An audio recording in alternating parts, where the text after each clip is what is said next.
Hi, I'm Tony from Marathon Mates. This week, we've packed our bags and we're heading down to the Gold Coast to run the Gold Coast Marathon. Now, this is one of Australia's largest marathon weekends, and we can't wait to tell you all about it. Are you ready to run? Let's go. Welcome to the thrilling world of the Flying Runner, brought to you by the Marathon Mates.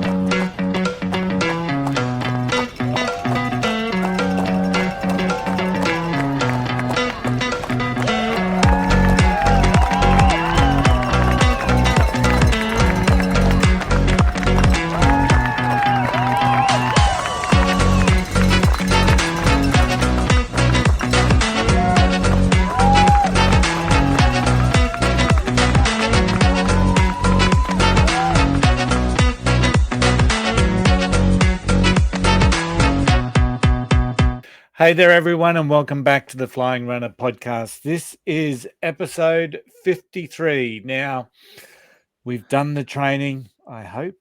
We've rested up, we've done our tapers, and by the time this episode is released, we'll be getting ready to toe the line at the Gold Coast Marathon weekend. Now, on this episode, we will talk about the races that we're all running. We're all running slightly different. Oh, actually, not slightly. There's two versions of the Gold Coast Marathon weekend that will be coming at you, and sharing why we believe and know that this is one of Australia's biggest and best running weekends. But before we do that, of course, I'm going to welcome in my fellow marathon mates, Tim and Tara from Team Ellis Running.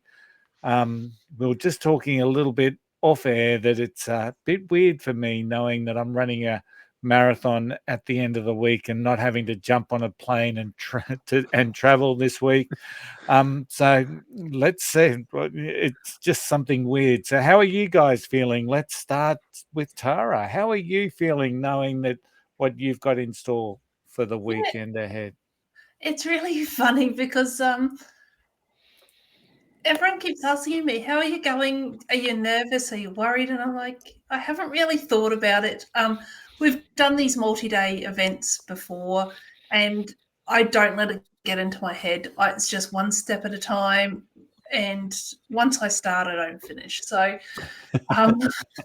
look, I'm definitely not going to be setting any world records or PBs for myself. I'm going to be partying at the back. So, yeah, I'm okay. Yep. That's the way. And what about you, Tim? I'm excited. I love this weekend. It's one of my favorite weekends of the year. It's not often, we have a big race here in Australia. There's, three big races, which we'll talk about a bit later on. But this is one of the three big ones in Australia. And, it's not quite a major, worldwide major, Abbott's World Marathon major, but it's up there for us in Australia, and so I get excited by it. I'm ready to go. I've done the taper. I've done the training. Probably the last couple of weeks hasn't been as good as what I would have liked to have been, but that's the stress of work. That's, some other niggles and things that I've got that I'd rather just rest up. But I know I've done the work. I know I'll get through it. We've done it before. So bring it on. I'm excited. I love this weekend. So how was your weekend? What did you get up to? Well, you go, Tara.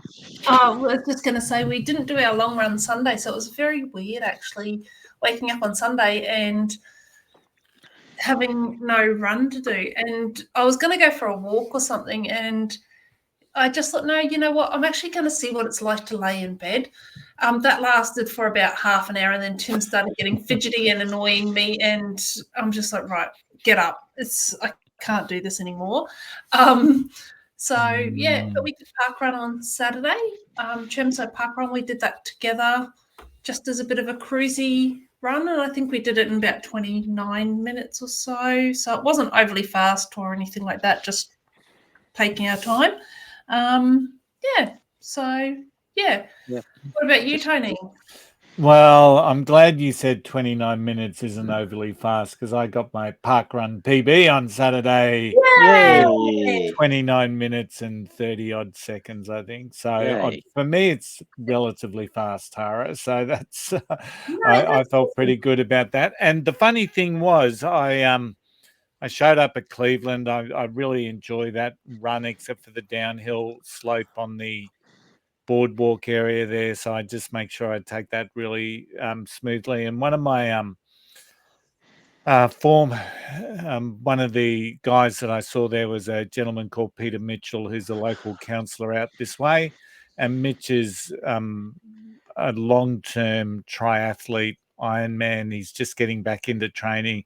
Anyway, we caught up before the run, and then we started running together. And after about a kilometre, I knew my time. I hadn't looked at my watch, but I knew I was going well. And he said, "What are you aiming to do today?" And I said, I was aiming to do less than 30, but I didn't want to scare him off. So I said, probably about a 31.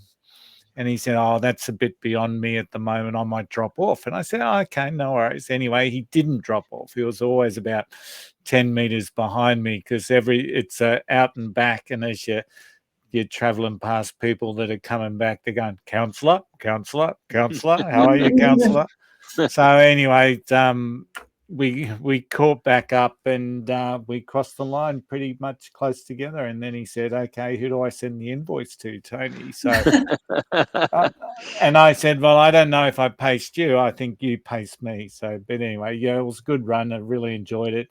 And then on Sunday, I just did 12.5K, slow pace, averaged about just over 7 minutes a kilometre. Sharon got through at 11.5. And I think that was it. I felt a bit heavy during that run. So I'm, in hindsight, maybe I didn't need to do it, but I wanted to do it. So, so we'll see how we go. A little bit nervous, anxious, excited all at once about this weekend, but we'll see how we go. So looking forward to it. I know it gets real. We, I start to go through my usual rituals that I do about a week out. I get my massage from Wayne Cooley on the Saturday, beforehand, which I did this week, and God, it was painful, but it's really worth it. Get the haircut because I always get a haircut before I go away on a trip somewhere or whatever, and just trim up and do other things, trim the toenails and get them ready for the race day, and all those little rituals. I do them all beforehand, so I'm ready to go based on the fact that I know I've done the rituals. And it's really important. And maybe there's a whole episode around rituals or superstitions or whatever we do, but they're the sort of things that I know that I'm ready to go once I start to do those things. So, Well, speaking of episodes, and this is before we jump to the news, and I know that once again you've done a lot of research, but it may be just coincidence or not, but our Out and Back episode last week, and thank you for everyone that's listening to it. It's growing bit by bit every week, so I really enjoy seeing that people are getting value out of that. But last week I spoke about my running form and 3 of the things that have stuck in my mind, especially talking with Tim about how to improve my running form.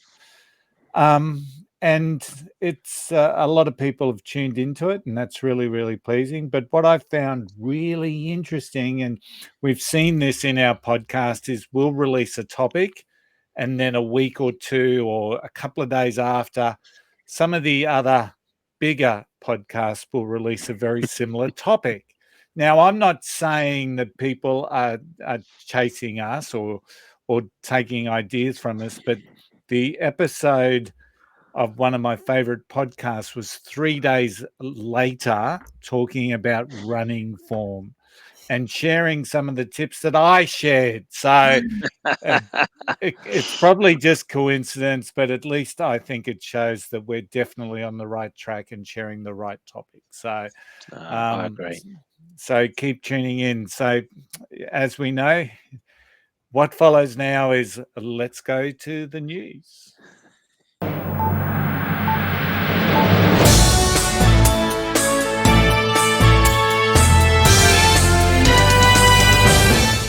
All right, Tim, what's been happening around the world of running?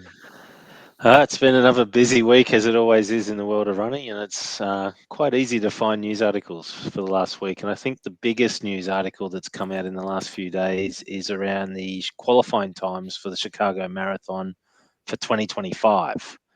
And it might seem some time away, but they published the times well in advance, so everyone knows what they need to do to qualify for next year's Chicago Marathon.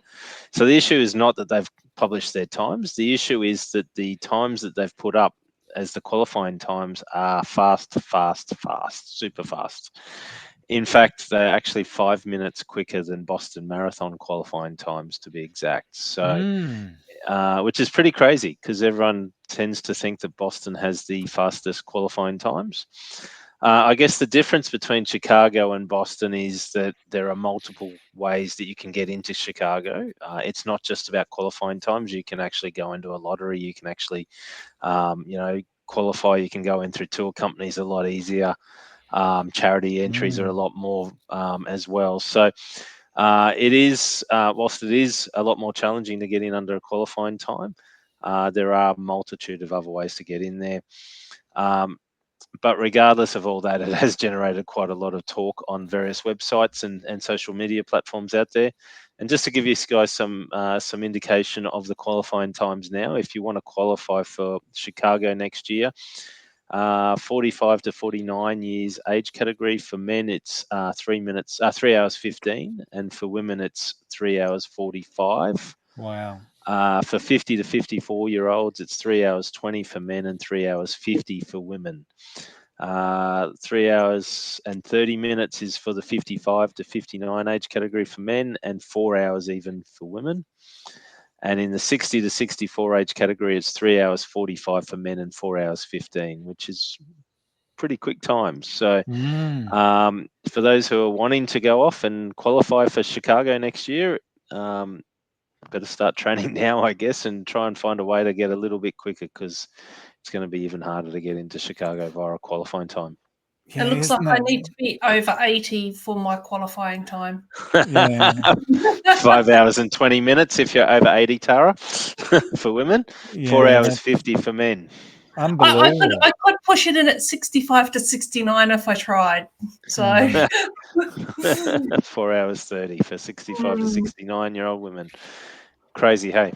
It is. It's very crazy, but I guess that's what you got to do. But as you said, there's lots of opportunities to run Chicago. It's a little bit more forgiving, and I guess part of the history of all these majors is that they are just being inundated with this boom in running. And once upon a time, they were all potentially first past the post, with the exception of Boston, probably. But I know Chicago used to be first in best dressed for their registration. So, yeah. So the difference is Chicago has 50,000 runners or thereabouts. Boston has 28,000. So there are a lot more spaces open to people.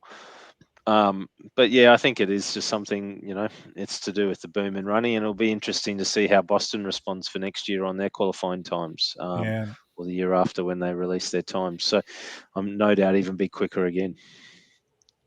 In other news, there's been a 3-year doping ban handed out to a 72-year-old runner. I couldn't believe this when I read it, but I had to click on the link and read the article about it. So the men's 70-year plus 1 mile American record holder, Robert Qualls of Reno, Nevada in the US, was suspended for 3 years for violating US anti-doping agency rules after testing positive for multiple prohibited substances.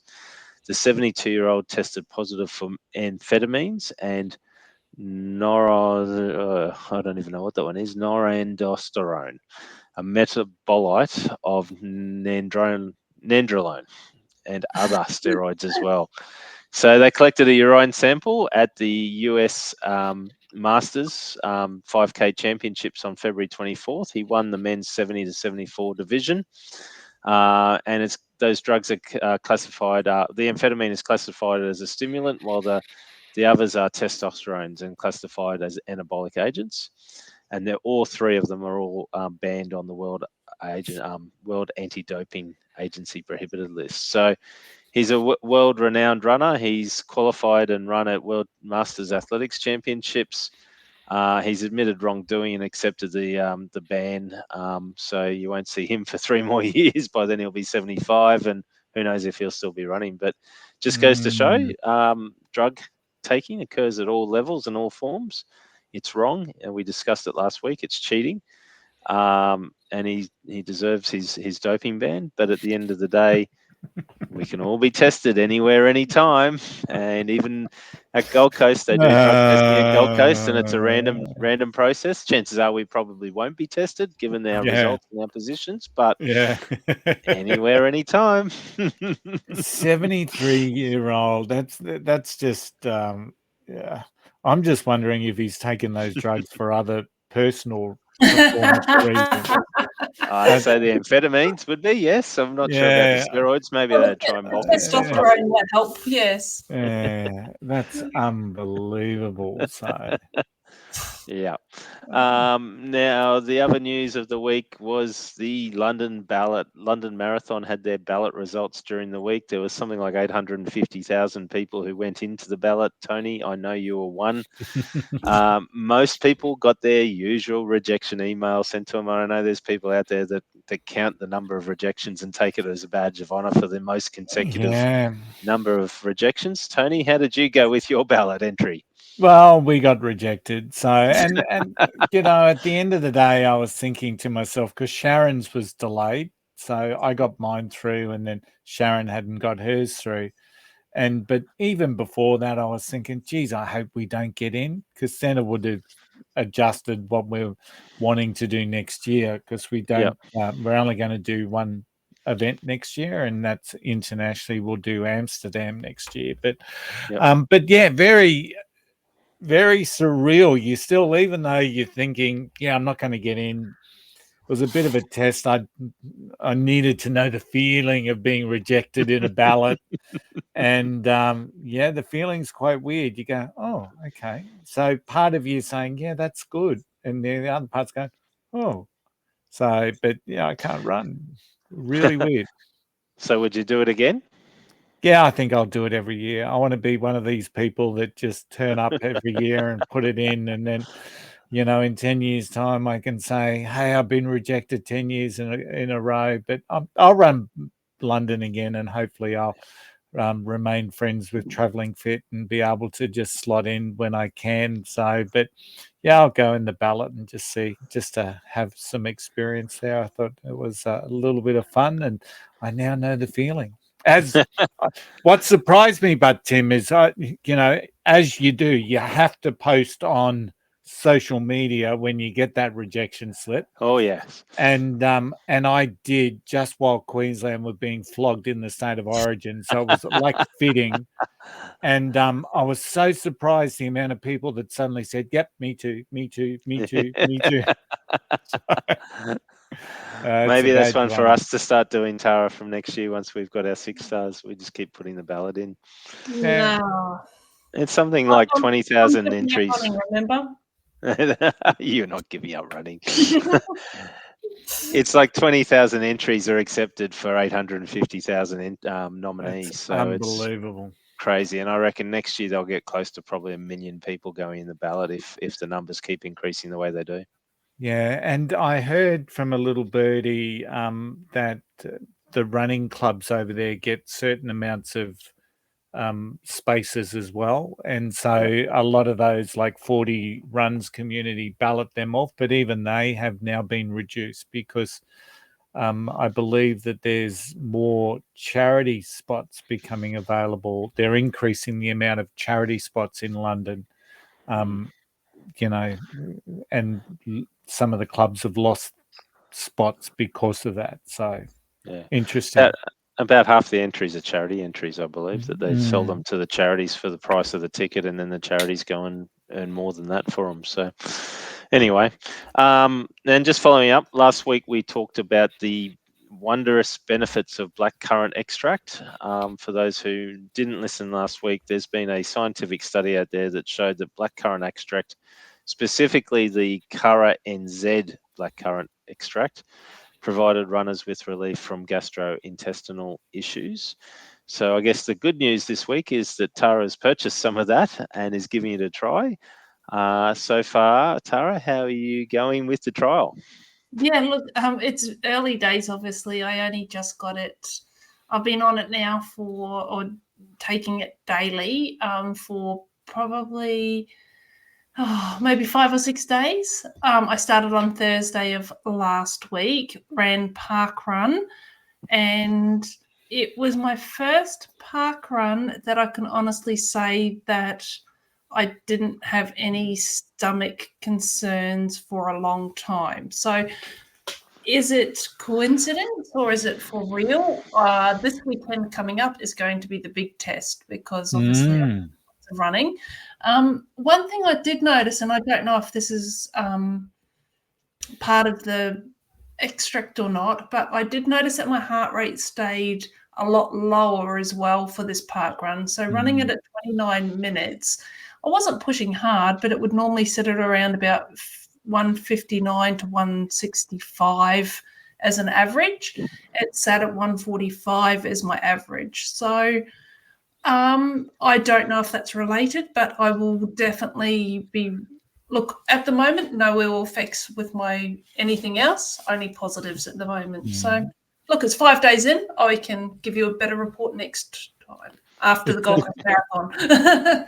It is interesting about the heart rate, but because after last week's show, and I must say that there is no commercial association with us and the blackcurrant extract. This is purely just Tara trialing something to help her alleviate some gut issues, especially after her Boston escapade. So, but I did read another performance study on it, and apparently it is good for performance as well. So it does have performance benefits. So that I found that interesting. So keep reporting back and let us know, Tara. Yeah, the big test is this weekend. Absolutely. As long as it doesn't have amphetamine and noranandrosterone and metabolite and andronolone, she should be right. There's definitely none of that on the ingredient list, I promise. Yeah. Look, I know that there's a lot of us that do have runner's gut or runner's stomach problems. So, and I must admit, I am the worst person for it. So if it works for me, I'm going to be happy. Yep. Yeah, for sure. All right, let's move on to the Gold Coast Marathon weekend. And this is one of Australia's big three marathons. We've got Sydney and Melbourne being the other two. And over the course of this weekend, there will be around 30,000 runners or in excess of 30,000 runners in races that include a 5K, a 10K, a half marathon, a marathon, and then there's two kids events, which are 2 and 4K. It really is a great, and that's not TV definition. That's 2 kilometers and 4 kilometers, right? So it's a great weekend. There's many runners from around Australia and the world that actually show up. And I think last year we had the American half marathon record done on the course by Sarah Hall. No, Kieran Sarah D'Amato. D'Amato. That's the one, yes. So she came over for the race to have a crack at that American half marathon. So it really is growing in vibes. So it is one that we're really, really looking forward to. This year also marks the first time that the half marathon has been listed as a World Athletics Road Race label event, adding to the marathon, which has had this label since 2013. It's the only event in Oceania that has labels for both the half and the full. In total, I hope you've done these sums right, Tim. Yeah, but I added them all up. 13,596 kilometers will be run by the athletes over this weekend, which equates to 17.8 times around the earth. There's 4,700 bananas and oranges that will be served to those who finish a race. Sorry. I forgot to put kilograms after 4,700. Oh, okay. Oh, wow. 4.7 kilograms. Tons. Wow. Yep, 4.7 tons of bananas and oranges. Yep. 60% of runners will achieve a PB over the weekend. That's an interesting stat. So 2/3. There's 3 of us. Not this one, but Tony. The pressure's on you. So are they? Is that based on historical evidence that 60% of runners do achieve a PB? That's what the Gold Coast Marathon is promoting on their sites, and it's based on past surveys when they get the survey results from participants who attend. I Wow. guess. Excellent. So it's definitely a weekend that we all love, and we've all been doing it in various shapes and forms for quite a number of years. So let's talk about, guys, what's your overall thoughts on the Gold Coast weekend? I know what you guys are going to say because you just love this event for socializing, isn't it? But what else is there about the Gold Coast that keeps bringing you back? Yeah, look, it's a bit of because it is a whole weekend, and it is, if you arrive on the Friday, you get the vibe of going to the Expo. It's a bit like a major. You go to the Expo, you pick up your race bib, you go in through and you have a look at everything. We can catch up with the traveling fit team because I've always got a booth at the Expo.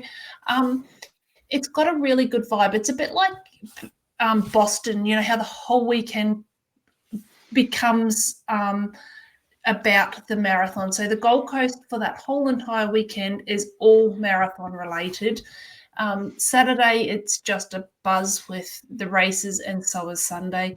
And yeah, it's a great atmosphere. People come and support, people come to run, and the weather is usually really, really good as well.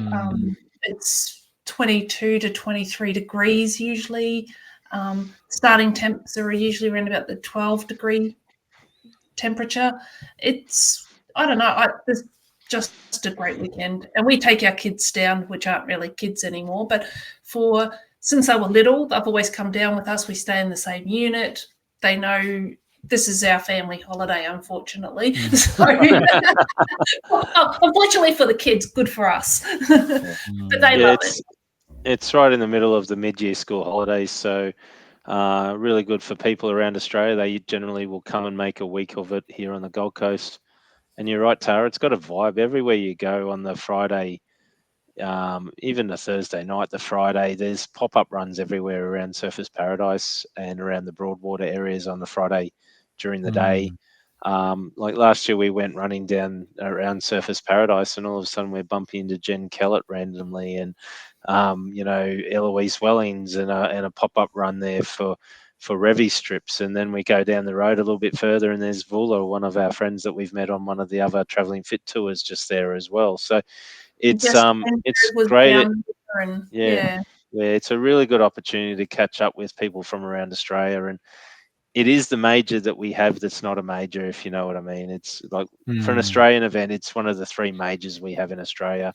Okay, it's not a 50,000 running event. It's not like a Boston or a Chicago or a New York or a Berlin or anything like that, but it's the biggest we've got, and it's really well done. It's been going for 40 odd years. It's a historic event. They've got good experience at putting on the race. The crowd support's generally pretty good along most of the course. Yeah, that's a bit thin compared to majors, but for an Australian race, it's pretty good. And then on top of that, everyone's just there for a good time, and everyone's happy. Yeah, and the volunteers are amazing. We get some really, really good volunteers. The medics are on course that are they're right there at the right time. I don't know. There's just something about the Gold Coast that really like it. Yeah. And you're right about people from all around Australia. Shout out to Kel Walker, who commented during the week that he'll catch up with us on the Gold Coast. So there's almost a ring to it that Gold Coast is almost part of that framework. Jai from the Indigenous Marathon Foundation, who ran Tokyo with us, with me and Sharon.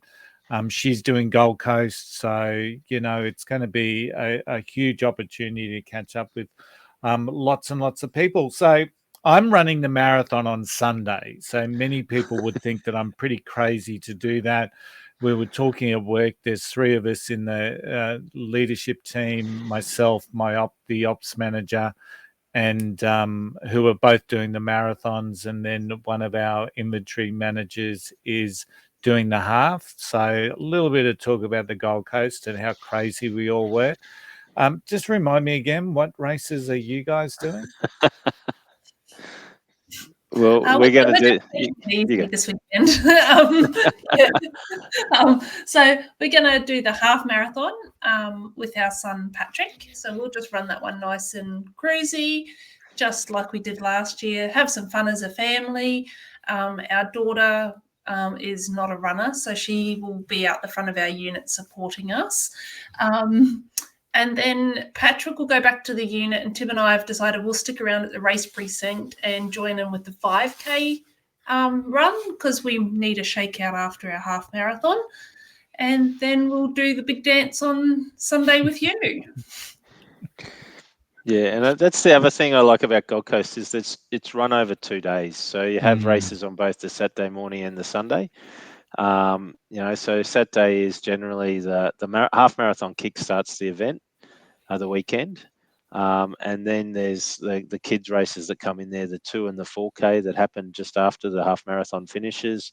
Then the 5K commences, and then that sort of wraps up day 1.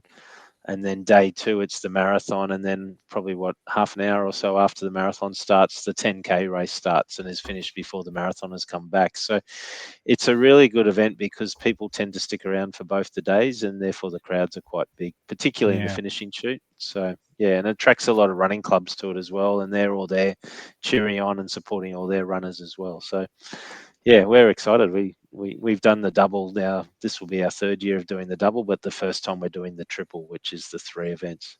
Yeah. So I'll be doing a park run, a nice and cruisy park run on the Saturday, then getting home and watching the end of the half marathon live stream. That's my plan anyway. Or restarting the live stream and watching it from the beginning if I miss it. So that's the extent of my work on Saturday. And then, of course, so let's talk about a little bit more depth. Let's talk firstly about the Expo. You've been going to Gold Coast since 2014. It's held at the Gold Coast Convention Centre. It's probably the biggest, well, one of the biggest expos here in Australia, I would imagine. I don't know what the Sydney one is like now, but I know that when I attended Melbourne, I was quite disappointed with it. So what are your thoughts on the expo? And are there any particular booths, of course, that you're going to look forward to checking out? Well, I'm going to be disappointed that it's not like Boston, and we're not going to have a whole heap of people getting hair and makeup done at the expo this year. But and does that mean then, you won't be able to update the guttering on your house either? Yeah, there won't be anyone there selling me roof guttering either. But However, there is an adjustable bed that I did notice. So is there? Yeah, they are always there, and I guess that's a comfort thing before you run or after you run. So maybe, I don't know. Yeah. No, but we love the expo. The expo is quite big. It's held in the convention centre. It's probably, I don't know, 60 or 70 different stall holders, and they're mostly running related. Usually a big area there with merchandise for ASICS gear, which is the main sponsor and the clothing sponsor. And the clothing is generally pretty good. It's just the general ASICS stuff that they have at most of their events, but rebranded for Gold Coast. You but we like it. Personalize the ASICS gear though at Gold Coast, so you can put your name on the shirts or whatever you want to put on the shirts. They actually will personalize it for you while you're there as well. Yeah, but we like it. There's generally a lot of the standard sort of things you'll see. There's people there selling, hats and socks and shoes and watches and all that sort of stuff. And it changes a little bit each year. I think this year they've changed the layout of the expo. When you look at the maps, you start with the registration on the right-hand side of the hall, and then you move to the left to go into the expo, whereas in previous years it was always on the left and moved to the right. So it'll be a bit back to front this year for us, but no, we love the expo. It's always a good thing there, and I think the kids always come along, or Patrick does anyway, and he loves to try and score as many freebies as he can out of people, and he signs up for everything and sees what he can get. I think, what did he get last year? He won some karate martial arts type things. Martial arts courses.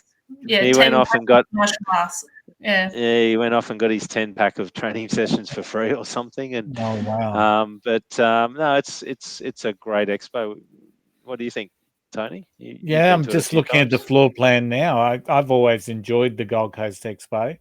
But of course, looking forward to seeing Travelling Fit. But there's a couple there that I'm intrigued now. I mean, there's a couple of just general sports. I think the running shop is there. Once again, no commercial affiliation with any of these organisations. Pain Pod is one that I'm interested in. I think That's I might. Tens machine. Yeah, Yeah, I they're might good. be.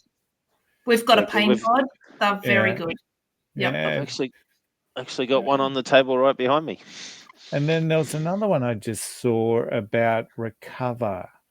So Physio Cream are there. They're always good value. They give out some samples. Rapid Recover. So whatever that is, that sounds really interesting. So whether it's from a hangover or from a marathon, I'd be interested. So yeah, so the expo is pretty cool. Let's talk about the half marathon on the Saturday. So you guys are going to the expo Friday night or Thursday. earlier? I think Thursday. it's Thursday night. Yeah. Okay. Yep. Yeah. So let's start walking through some of the, or not walking through, we'll jog through these races. So the half marathon, it's the first event of the weekend. It starts at 6:15 on a Saturday. Tim, you're the one that's got the memory on all the courses. So give us a quick rundown of what the course looks and feels like. So yeah, it starts at 6:15. So just as the sun's starting to come up in the morning, and you head north from the main race precinct in Broadwater. 5Ks in, you sort of come up around a roundabout and keep heading north. At 7Ks, there's a bit of a dog leg off to the left. You go out and back on that dog leg. It's only a short little dog leg. And then from there, you continue heading north up to what they call Paradise Point, where you turn around and then run back. It is a very flat course. I think the only rises on the entire course are as you go up and over little bridges that go over some of the canals there. Total elevation for each of those rises is probably no more than 2 or 3 meters of elevation. It's not a huge amount, but it is very flat, very fast. And yeah, great views to begin with of the Broadwater. As you run out, you run right along the edge of the water there. And then, yeah, as you start to head north from about the 5K mark, you start to run up through Runaway Bay, and basically on both sides, you're surrounded by housing on both sides, but still very scenic. And the really good thing about this course that I really love is you get to see the elites. Doesn't matter where you start in the field, you'll see the elites on the course because it is a true out and back course. And every time the elites run past, you always hear this massive roar of shouting and clapping and everything coming from the runners on the course going out for the runners coming back. So that'll be good to see again. And you know, the first female always gets the biggest cheer out of all the elites, I think, as well. Yeah, for sure. Tara, I don't know how you feel about this, but you've been. Would you like to talk about some of the big names that are running in the half marathon this year? Why did you do this to me, Tim? Always. All right. Let's just pick this. 2 or 3. Tim Vincent. There you go. I can say that name. Okay. So Tim Vincent is actually from Australia. His PB is at 1:02:01.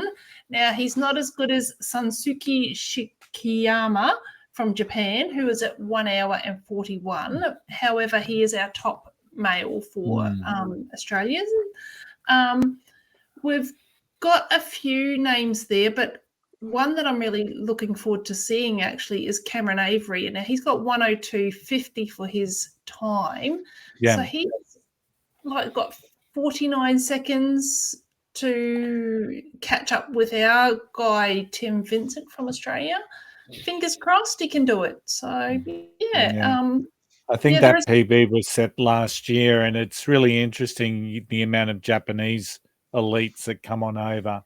So out of that top 10 or 12 or whatever, how many there is, maybe a little more. There's probably 15. half of them are Japanese. So that's really interesting. Yeah.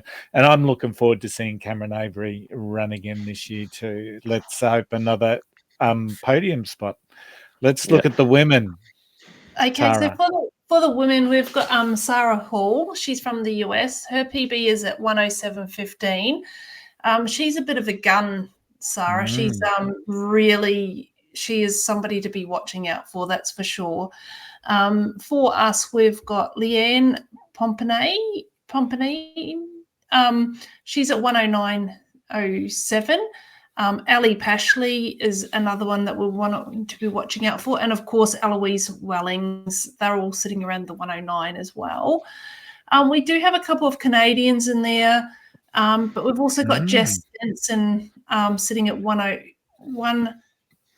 hour and 10 minutes and 59 seconds. Now, she will do, I think, a lot better than that this year. She's in a different position this year than what she has been previously. So I feel her form will be really, really good. And I'd like to see that she could probably crack that 109, 108 mark.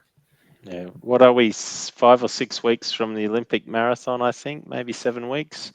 Yep. So she's using this as obviously part of her training program for the Olympics. So this is a hard and fast half marathon for her. And no doubt she'll then back it up and do a longer run on the Sunday around the Gold Coast somewhere when the marathon's on, just for a bit of fun. So it'll be interesting. Yeah, so seeing that's a hard and fast for Jess, what are your plans for the race, guys? Nah, just nice and easy. We've got too much at stake for the next day. And obviously, it's going to be always my old motto of finish lines, not finish times. I think we've got 3 hours and 20 minutes to do the half marathon in. However, I would like to sort of sit around about that 2 hour 30 mark if we can. And that's just so that we've got enough time to get back, change our shirt, get ourselves ready for the 5K without being too stressed about things. Yeah, we're running it with our son Patrick, as we've said. So it will be largely led by him and what pace he wants to go at, and how comfortable we're feeling with that. We're just going to go out and have fun. We usually see a lot of people out there, like we saw last year with you at Tony and Sharon. Yep. We're sitting there talking away, having some fun, and just doing our thing. We'll probably catch up with SJ somewhere out on the course as well. And other people out there that we know and see. So we'll just take that one easy. That one's an easy one. So I think Aisha's doing the half as well. Yeah, Aisha. Yep. So what's the course look like for the 5K, Tim? So the 5K course is again an out and back course. It covers the first 2.5 Ks of the half marathon. So again, heading north from Broadwater, runs up 2.5 Ks, turns around, and then comes back. So it's the same 2.5 K stretch that we would have run on the half marathon a couple of hours beforehand. But yeah, it's again just a little bit of a shakeout run for us. Nothing too much more than that. All right, so then we move on to Sunday, and I'm going to give you a break, Tara. I'm going to go through some of the elites that are running. Maybe a couple of less names than what you went through, but absolutely dominated by Japanese in the elite men. There is, however, the top rated is a gentleman from Kenya called Felix Candy. So his best time is 2:06:03. The Japanese Yuki Kawachi is the second rated at 2:07:27, followed by Timothy Kipkori Katam from Kenya, and he's at 2:07:53. The rest of the top 12, top 15, top 10, whatever it is Japanese. So it's going to be a very Japanese. I'm going to tip a Japanese winner. So there's that many of them. They'll swamp the Kenyans, and it'll be just a very, very interesting race. In the women, it's probably a little unfortunate, the timing, because the Olympics are so close. Yeah. But once again, the top-rated female is Masaki Tsuda from Japan, followed by Kibet Suyuka. Sorry, mate, you're reading the men's one still. It's further down for the elite women. Oh, is it? Yeah. Oh, that's right, where it says elite women. Jeez, I'll have to edit that out, won't I? So, but anyway. All right. So in the elite women, we've got Visaline Kisho from Kenya at 2:21. We've got Rai Kawachi. Now, is that Yuki's wife, maybe. Yeah, maybe. Yeah. Ri Kawachi at 2:25. Millie Clark from Australia at 2:26. We've got Sarah Klein from Australia at 2:30. And we've got Tara Palm sitting in there at 2:32. So once again, maybe not the world's most household names, and maybe that marathon coming up in Paris has taken some people out of the equation. But no doubt, 2:21 for women. I'm going to tip that they'll beat that time on the Gold Coast. The winner will go 2:18. So Yeah, Wow. I think they'll go pretty quick. I don't know about 2:18, but that's a 3-minute improvement. But that's like a K and a bit difference. But it would be 2:20 maybe, I would guess. Just on Yuki Kawichi. So he's the everyday runner. Former winner of Boston Marathon in 2018 in horrendous conditions in the rain. Former winner on Gold Coast Marathon many years ago. He's run over 200 separate marathons and holds the world record for the most sub 2-hour 20 marathons by an individual. So it's something ridiculous, like 100 and something marathons that he's done that are sub 2:20, and he runs every sort of week somewhere around the world running a marathon. So he's a very special individual, Yuki Kawichi. So yeah, he surprised. Was it last year or the year before at London as well? He ran it with a numbered bib and came in the top 10, and everyone was saying, correct. Yeah, okay. Yeah, I know that's him. Yep. So, Tim, what's the course? Well, it's a new course this year, so it goes in a different sort of a way. So the start line actually starts a little bit further to the south of the Broadwater Parklands, and it's not a bad spot for it to start because the White Road is a lot wider in that location. So it starts closer down to where people might know it as where Australia Fair sort of starts, and we go into the shopping centre there. From there, the course heads south, usually the way it does, over the bridge, and then turns to the left. And instead of heading down to Surfers Paradise, you'll actually take a left-hand turn up towards SeaWorld, and you run up to SeaWorld. So the 4K mark is where SeaWorld is. And then you turn around at the 4K mark and then head your way down the coast. There's a little bit of a dogleg along the way where you come out to the west and out onto the Gold Coast Highway for a section and then come back down. And instead of turning down the very end at Burleigh like we used to, we turn a little bit before that, and that's because there's some issues down there with construction of the light rail that's happening down in that part of the world.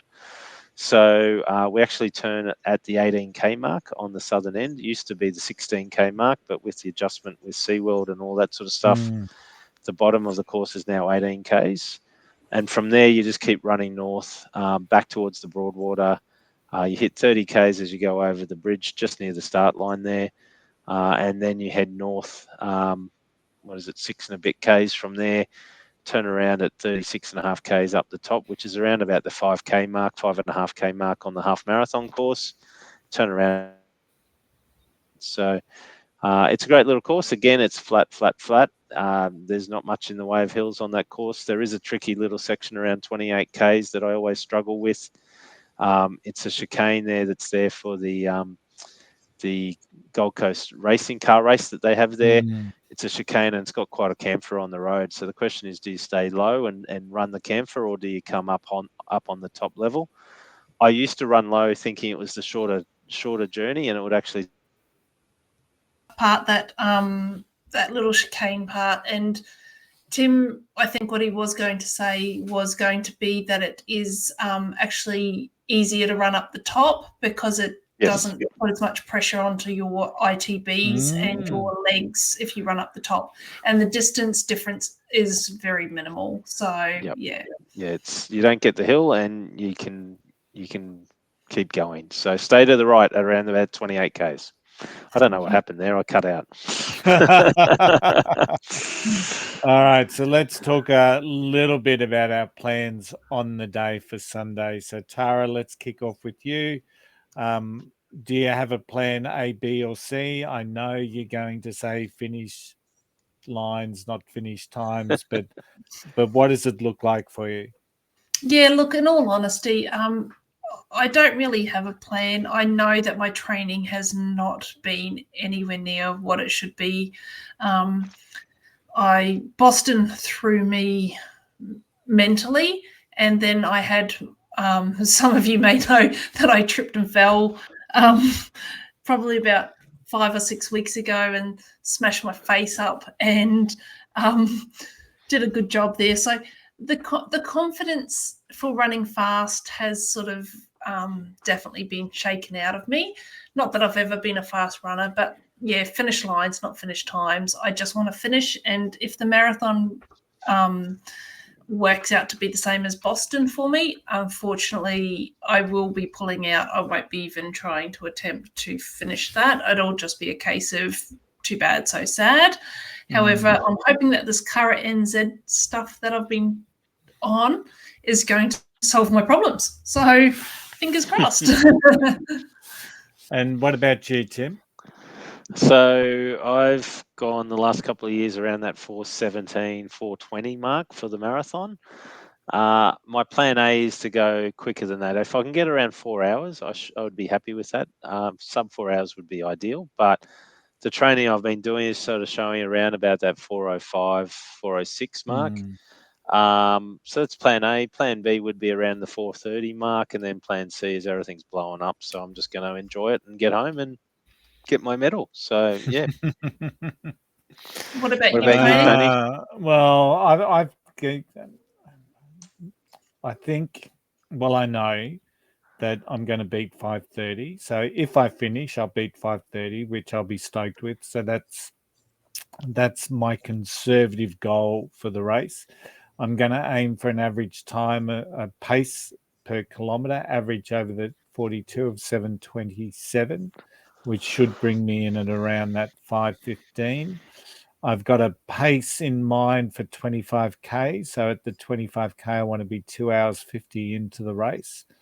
And then that's when I'm going to make my assessment on whether I can hold that or whether I go into a one-on-one walk recover scenario. And if I continue on, I'll aim for 30K in 3 hours 30 and then just hold on for dear life for the last 12. But that's my thought process. As we know, it can all change on the day. I'm not quite sure what shoes I'm going to wear. I'm a little nervous about wearing my Endorphin Pros. Once again, no affiliation, no commercial arrangement, because I think they are a bit quick. And every time I've worn them, I've gone quick. And I know that sounds really crazy because don't I want to go quick? I don't want to go quick too early. So that's my concern there. But yeah, I've got some goals in mind. I'd love to get 30 done and be sitting around that 3:30 mark because I think that's where my training will have left me, and then I've just got to hold on. So, and this will be a completely different thing for you compared to normal too, because this is your first marathon by yourself. And as you said, it's your first one where you've actually driven down on the day for and haven't stayed somewhere overnight. And, like it's a big change for you. So yeah, it's nervous, anxious, and excited all in one. And of course, I'm excited for my wife too. She's got some goals in mind that she wants to do. We probably both agree that we didn't get to where we needed to in our training, but by the same token, I feel confident that I'll get through the race, whether I hit those times. So I'm not putting pressure on myself about times. If I beat 5:30, I'll be stoked. If I go 5:15, I'll be absolutely stoked. And if anything better than that, I'll be party like there's no tomorrow. So that's my thoughts. And while we're talking about partying like there's no tomorrow, you guys are pretty famous for your post-race celebrations. So what's on the agenda? Tim? Yeah, so yeah, we've booked a slot at the Broadbeach Hotel, and we're going to catch up with a whole heap of friends. So we've put an invitation out there for the Team Ellis Running groups and friends, and we've got probably 15 to 20 people so far showing up for it. So they're all going to bring their medals like last year, have a few drinks, have something to eat at the end of the weekend, and just really enjoy the moment of doing what we've done and celebrating the success. You've always got to celebrate your efforts, right? We put so much effort into training and so much time and worry into, have we got this right, that you get it done, you gotta have something to celebrate with afterwards. So 100%. we'll have a few drinks, we'll have something to eat, and we'll have some good company with us.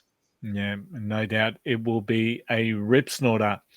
So once again, that's going to bring us pretty much close to the end of our episode. I hope what you've learned about the Gold Coast Marathon, if you're not running the Gold Coast Marathon this year, put it on your bucket list for next year. And if you are running the Coast, any of the races, make sure if you see us, say g'day.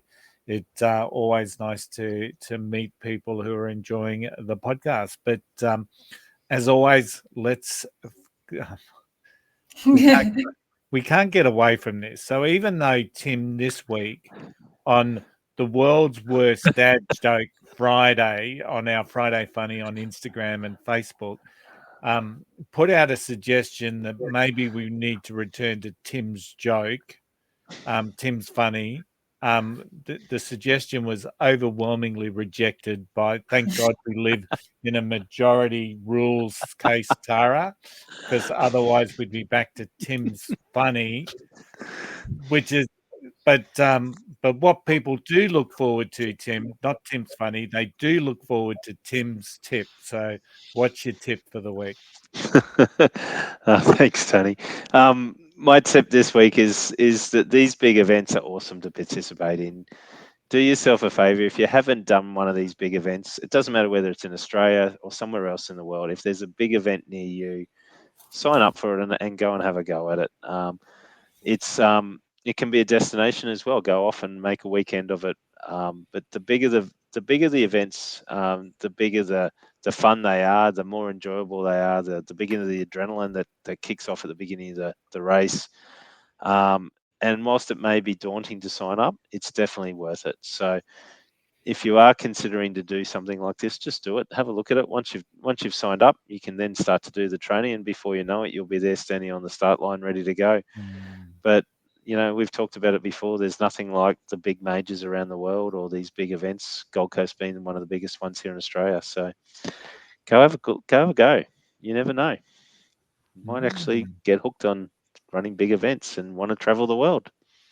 Absolutely. And that's, and if you do, traveling fit. No commercial arrangement. Jeez. No commercial arrangement. Yeah. So thanks, Tim. Absolutely. And if you are, once you've done a big event, it's really hard not to get hooked. So hope to see you out there. So now we are about to end, but Tara, what's happening next week? Okay, so next week's show, we're actually going to talk about our weekend at the Gold Coast. So we'll give a bit of a recap of what's going on.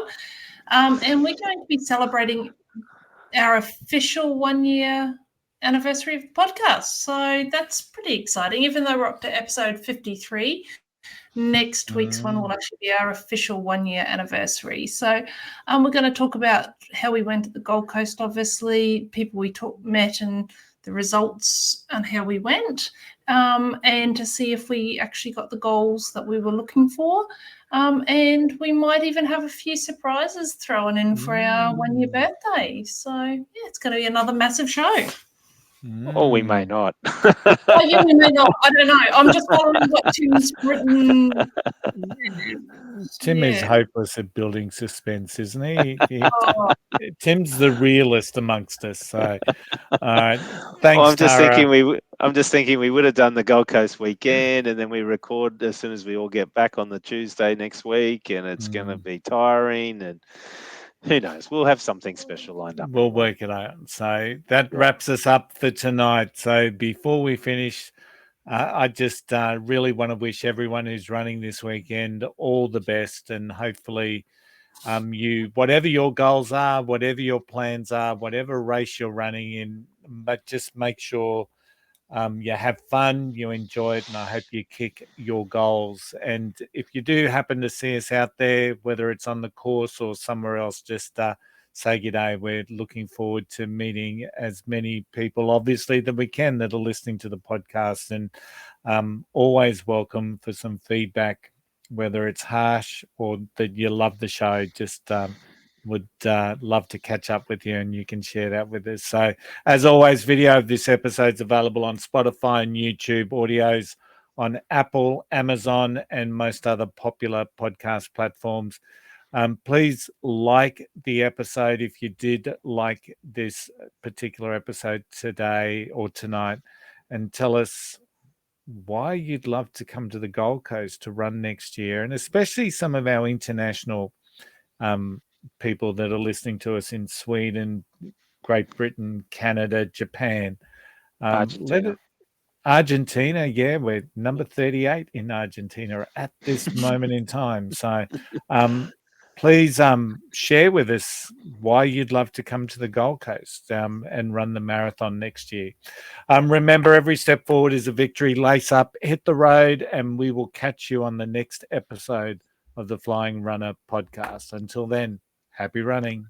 Happy Happy running. running.